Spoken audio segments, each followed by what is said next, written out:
Rule the day the plant-based way with the new vegan mixed berry from Smoothie King.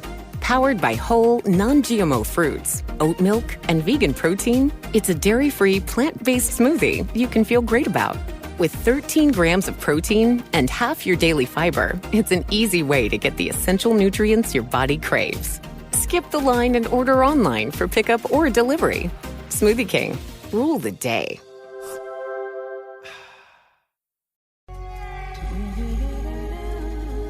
The Cricket Badger Podcast IPL Daily, in association with Moonrise Cricket, Indian Premier League 2020 13th edition.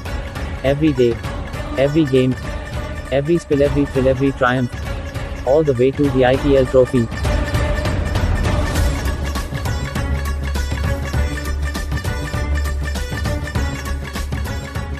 Hello everybody, welcome along. It's another Cricket Badger IPL Daily Podcast. And the IPL says, let us entertain you. And my word, over the first 10 games of this competition, has it delivered? We've seen another absolute rip snorter today between the RCB and Mumbai Indians. Royal Challengers Bangalore getting home in, guess what? The second Super Over of the tournament. We've had 10 days, we've seen 2 Super Overs. We've seen the biggest chase yesterday in Sharjah. It just keeps on giving, this IPL 2020. And to discuss today's game, just how excited we are about this competition. And then, if we get time to look ahead to tomorrow's match, I am joined by Neil Virani and Daniel Kelly. Guys, thank you for coming on again today. We'll start with you, Neil. Wow, that's a question. Wow. Fill in the gap. I'd like to say I'm surprised, but one, it's RCB who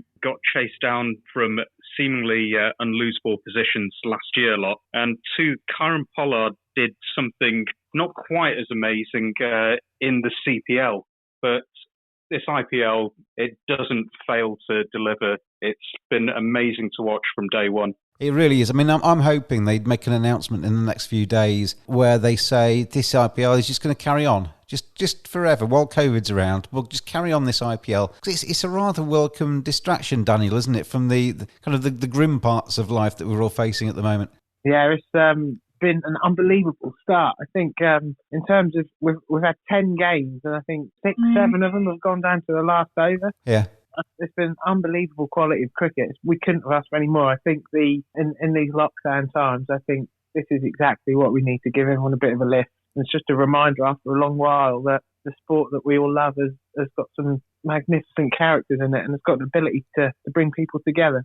Daniel, you're our kind of experiment on this podcast, and let's do a little early tournament litmus test with you. We gave you a team in the Delhi Capitals, who we'll talk about in a little while, and we said, Daniel, take the Delhi Capitals, immerse yourself in this competition. You'd always kind of had it on in the background, but never really got immersed in it. How are you finding this one? I'm loving it. I really am loving it. I'm definitely fully immersed. I think I had a little bit of time on my hands last week to watch a few of the games in full, which I wouldn't normally be able to do thanks to working commitments. And I am fully immersed. I'm finding myself looking forward to games as much as I'm looking forward to watching Essex or England play. And I think can't really say any more than that, to be honest. It's something that is I'm quickly taken to and getting invested in, and it's absolutely perfect. And Neil, we've had 10 days of, like Daniel says, probably 7 or 8 of the games have been real classics in terms of T20. Yeah, sometimes I've said about T20 that it can be a little bit one-dimensional, but this IPL just keeps serving up games where it flips and flops from side to side and goes all the way. Can we sustain this? I don't see why not. The one thing that I've been really impressed with is that it hasn't been a massive slogfest. Yeah, we've had some games which have been 200, 220 plus, but a couple of great overs, even if it's still going for 7 or 8 runs from a bowler, can make the difference. And that's where we're really seeing the cream rise to the top. Looking at the RCB's innings today, Devdutt Padikkal, young prodigy, he was fantastic again, 54 from him. Aaron Finch, 52. And then we saw AB, probably my favourite cricketer, I have to say. 55 not out from him from 24 balls. He's just turned up and never seemed to get old. He's the Peter Pan of cricket, really, Neil. It was a good performance from RCB, wasn't it, to put 201 on the board. They just kept on going and kept hitting the sixes towards the end. Yeah, I thought it was absolutely superb. They started off really well. Padicle's been talked of as a young prodigy, but how quickly he's managed to form a really good partnership with Aaron Finch. When Finch got out, the run rate did seem to slow down. Kohli seems to be really quite scratchy at the moment, and there were 2 or 3 overs where there were only singles. But as soon as AB came in, then he got himself in, didn't take silly chances at the start, and then he was just hitting it like a beach ball and continued in that vein. It helped nurse Padicle to what must be his longest stay at the crease so far. And then when Dubé came in to join him for the last few overs, the two of them were able to go very big, very quickly, and put on 50-odd runs in the last 3 overs, which was almost unthinkable at one point. Moonrise is a sports engagement website to allow sports fans to learn from the very best. Get a personal video message recorded for a fan's special occasion. Have a professional cricketer as your next coach by getting video feedback or having a 30-minute conversation with some of the world's best players. Players such as Jimmy Neesham, Colin Munro, Tammy Beaumont, Danny Wyatt, Monty Panesar. Visit moonrisesports.com or go to Moonrise Sports on Facebook, Instagram and Twitter. Moonrise Cricket, let's play.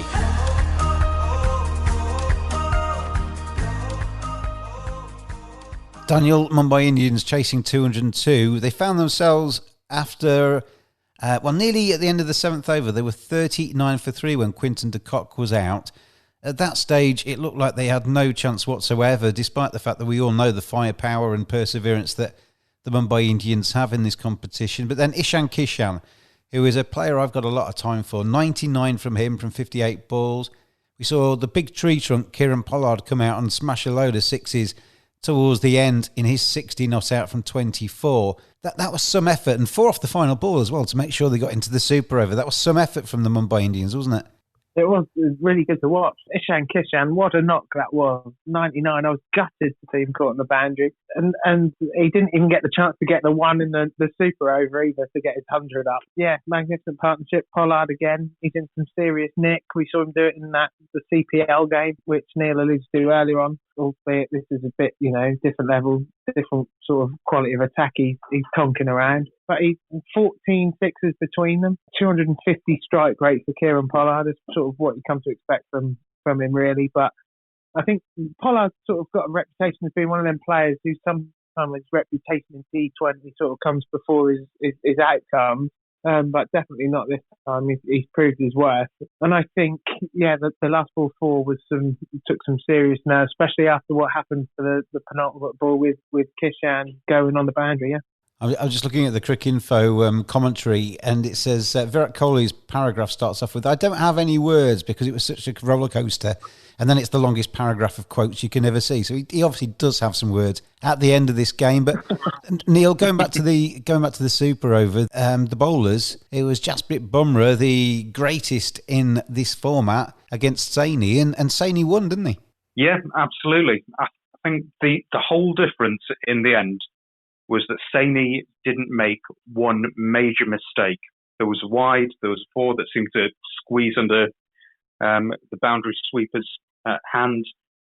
But Bumrah made one mistake in bowling a bouncer with no fine leg. It just seems a mortal sin to us in retrospect, especially when you fold it up with an inch-perfect Yorker. Yeah, a well-executed Jasprit Bumrah Yorker, nobody gets that away, do they? No, not at all. Not even AB. AB could only slap onto his own ankle. Sorry, just on the bumper, I'm guessing he got a bit greedy after he saw what it did to AB the ball before, and he went, maybe, I'm surprised with Bumrah, but it seemed as if sort of he let his emotions take over in the moment rather than sticking to what he does best, which is surprising and something to keep an eye on going forward, maybe, I don't know. Yeah, just on that, Daniel, I sometimes wonder about 2020 because it is a little bit of a lottery. There's obviously loads and loads of skill involved, but with Bumrah, as you say, they had that review.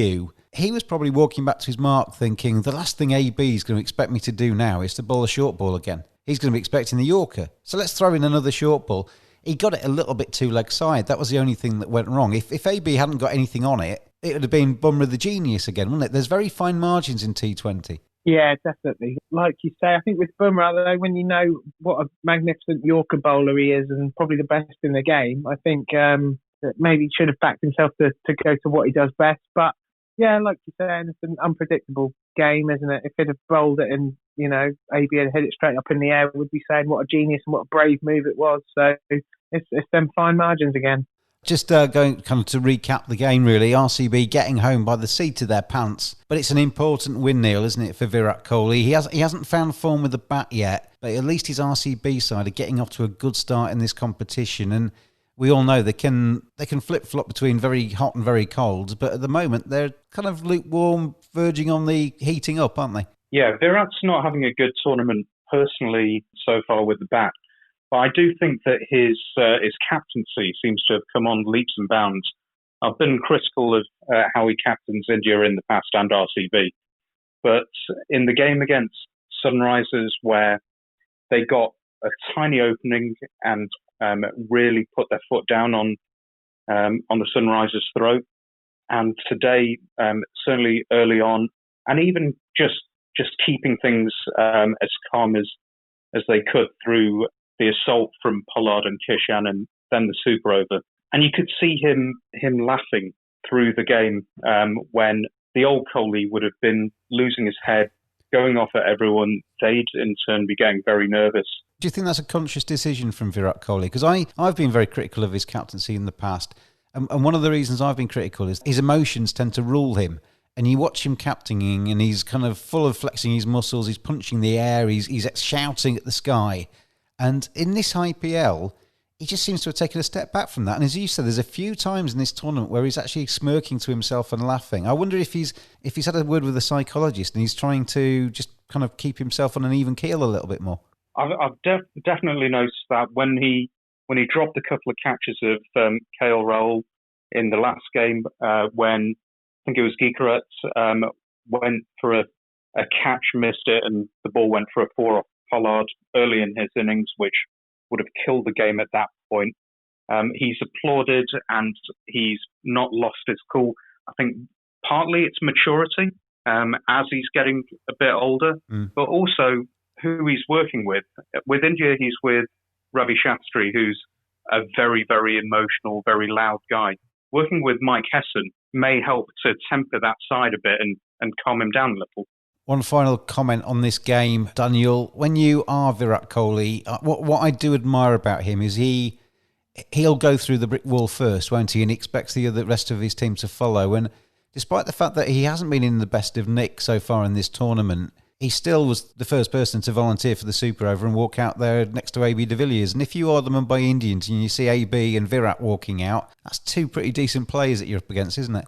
Yeah, you would run through brick walls for Virat, definitely. I think he got 3 off 11 balls, didn't he, in the full innings, and he got 5 off his 2 in the Super Over, which is it's less than a run a ball if you sort of include both scores together. Yet he still played the absolute key part of winning the game in a really high pressure situation, and that is what sets him apart from the rest. Really, he's struggling. Doesn't look like he can sort of buy a run at the minute.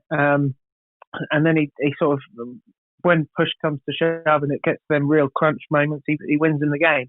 I think just going back slightly to the side of his game where he's looking a little bit more jovial and taking things in his stride a little bit more. I wonder if sometimes with Virat he's got the sort of the genius complex where he kind of expects everyone to be as good as Virat Kohli, and it doesn't always work like that sometimes, and it's tricky to be a captain. You've seen that in other sports really, where and cricket also as well. You go back to sort of the days of even someone like Ian Botham, who was a captain, and basically it boils down to everyone else. Why can't you be Ian Botham? Do you know what I'm trying to say? You see that a lot with football managers, don't you? Where you've got one of the greatest footballers of all time that suddenly can't work out why his team aren't quite as good as he used to be.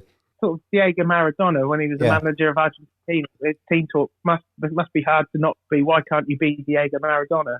Sometimes like the 2 drop catches gives them a little bit of a reminder that it's a hard business and everyone is definitely fallible, and he's no different, and could just be a little bit of a wake up call, and that in conjunction with the different mindset he's working with Hesson could proved the best thing that's happened to him, really. And he will come through this rough patch. There's no doubt he'll score.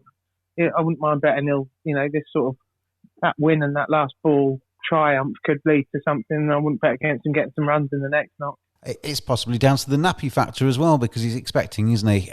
Or his lovely wife is. So we wish him well with that too.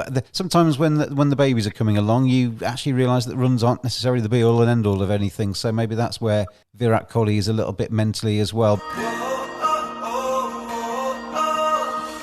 Want to get your game the very best it can be? The future of coaching. Talk to a pro. 30-minute video conversation. Video analysis from players at the top of their game. Video shout-outs. Get a personalised message from a pro. Great for birthdays, congratulations messages, a prank, or a simple hello. Visit moonrisesports.com or go to Moonrise Sports on Facebook, Instagram and Twitter. Moonrise Cricket. Let's play.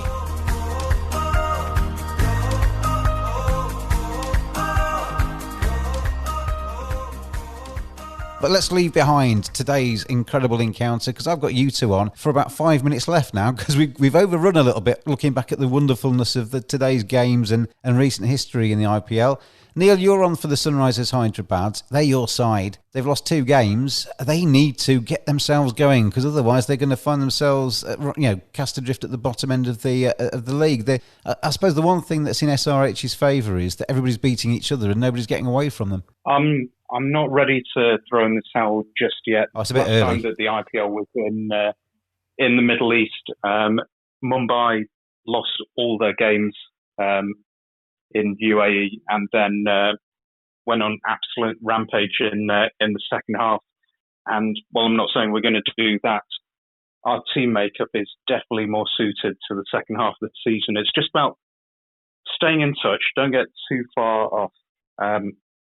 Do need to bounce back off the last game. I think the first game there were a lot of positives, but there are definite things that we need to correct from the game against Calcutta. Daniel, you're our Delhi Capitals fan. It was a team that we foisted upon you, but it seems to, well, in the early stages at least, it seems to have actually been a nice stroke of luck for you, because Delhi are doing rather nicely, aren't they? 2 wins for them so far. They're the team that comes into this game with Sunrisers with all the confidence. Yeah, the team to beat, I'd say. I think they look the most well-rounded team in the competition so far from what we've seen. I think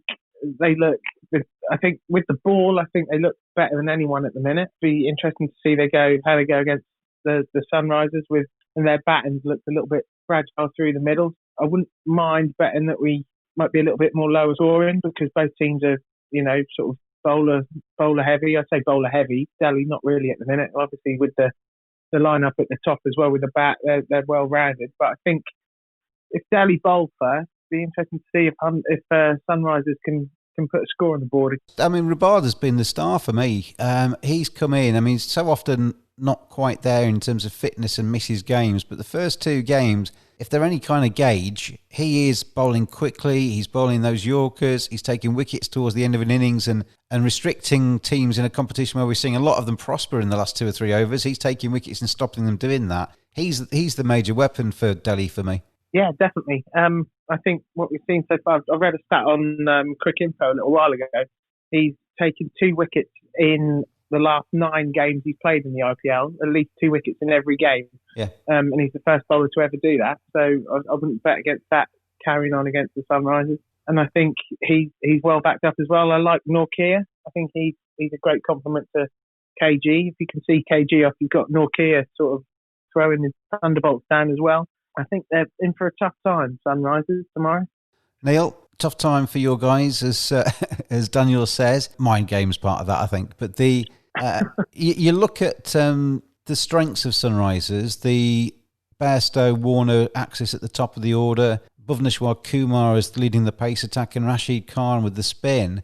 So far, they're not quite there, are they? They need to get those 4 key components firing, and then the rest of the team maybe follows. Yeah, Rashid's had this issue, which I think Bumrah has as well these days, that they're so good that teams are now happy just to play them out, lose maybe 1 wicket to them, and only take 30 runs off their 4 overs and then go after everyone else. And while he's going to continue to be economical, I'd like to see how he deals with the more defensive mindsets of the opposition. Yeah. The fact that Afghanistan have played a bit of Test cricket will hopefully bring that experience to the fore. Bhuvnesh is another strange one where he was absolutely unbelievable. Truly the Indian leader as far as wide ball bowling up until about 2 years ago when he had some injuries, and he's never really seemed to recover. I'm hoping to see a lot more from him as well. Yeah. As for the batting, I think it's been much too conservative, especially the last game. They really went way too slow between Pandey and Sahar. I could see the idea that they'd continue to be busy, they'd run a lot of ones and twos and then try to explode at the back end, but it really didn't happen that way. And to that, all I can say is just go full Bayliss. Be 200 all out in 17 overs. That'll also be a great way to combat Rabada and Nortje because they'll only end up bowling 2 or 3 overs of their spell. Neil's saying, go the full Bayliss. Come on, Sunrisers Hyderabad. Throw the full Bayliss at the Delhi Capitals tomorrow. Gentlemen, I'm going to give you 2 final words. Give me your winning team for tomorrow. Daniel? Delhi Capital. Neil? Sunrisers. The last game was just rope-a-dope. There's a shock. My Delhi Capitals fan goes with Delhi. My Sunrisers fan goes with Sunrisers. I actually fancy DC tomorrow. I'm sorry, Neil. I think that they are playing really nicely at the start of this competition, and I've been really enjoying watching them. And if this competition carries on like it is doing, then, well, wow. Joys of this autumn in the UK, joys all over the world for everybody watching and listening to the IPL 2020 because it is started like a train and it is accelerating. It's not showing any signs of stopping.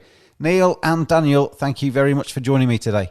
Thanks, James. Thanks, Dan. Good night, everyone. Yeah, cheers, guys. Thank you very much. See you later. And thank you for tuning in. Get behind your teams, whoever they are, whatever shirts they're wearing in IPL 2020. You cannot fail to be impressed by the cricket we've seen over the first 10 games. If the rest are anything like it, it's going to be a wonderful Indian Premier League this time around. We'll see you tomorrow.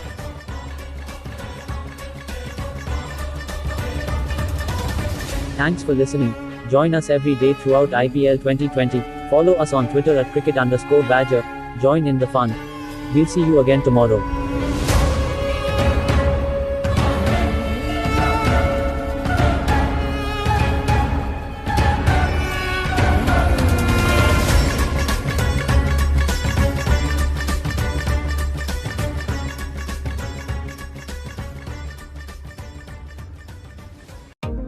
Rule the day the plant-based way with the new vegan mixed berry from Smoothie King. Powered by whole, non-GMO fruits, oat milk, and vegan protein, it's a dairy-free, plant-based smoothie you can feel great about. With 13 grams of protein and half your daily fiber, it's an easy way to get the essential nutrients your body craves. Skip the line and order online for pickup or delivery. Smoothie King. Rule the day.